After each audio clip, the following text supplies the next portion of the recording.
ও ভাই কে এদিকে আসো এই কি দেখি খবর শুনি এদিকে বসো কি খবর সকালে খাওয়া দাওয়া হইছে আর আমার চল তো খাওয়া দাওয়া হয়েছে কিন্তু যে আমুক দোয়া বিয়ানবেলা ঘুমিতে উঠে মুখ ধুতে গেছি গেলে আমাদের বাড়ির পাশে যে গেটটা না ওই গেলে দেখি কি 1 কেজি সাইজের একটা গলদা চিংড়ি বাবা কিন্তু এত আন্দাজ যে আপনি পানিই পাচ্ছি না মুখ ধুতে এবার মুখ দিতে মানে মুখ মুখ ঢালতে না লাগবে ধুয়েই খায় ভাত খেয়ে চলে আসি রাস্তায় সকালে আরে কি কথা আর ভাই কে তুই তো চিংড়ি মাছের গল্প দিচ্ছিস কত আধা কেজি আর একটা 1 কেজি একটা 1 কেজির একটা আমাকে আমলে আমরা পুয়ারি মুখ দিতে গেলি মনে করে তো দেখছি যে বিয়ানে চিংড়ি মাছ এমন পরিমাণ যে 1 সিমটি পানিও জায়গা নাই তারপরে কি হবো চিংড়ি মাছ করছি দাড়ি ধরে 50-60 উঠোই নিয়ে আইছি আর একটা 2 কেজি 2.5 কেজি চিংড়ি মাছ গলদা চিংড়ি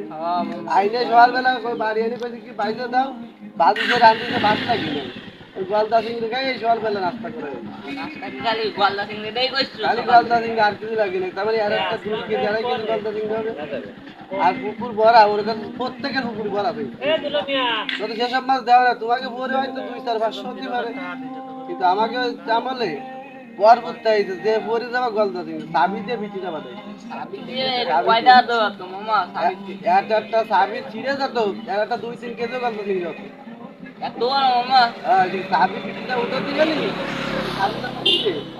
ছিঁড়ে পড়ে যেত পুরো চাবি চাবি দেখছো সাবি তো এনের যুগে আর হয় না ওই ধ্যান কেউ বাতাই না তো দেখবা কোন তার খাবার করছি গলদা চিংড়ি তেল হয়ে যাতে গলদা চিংড়ি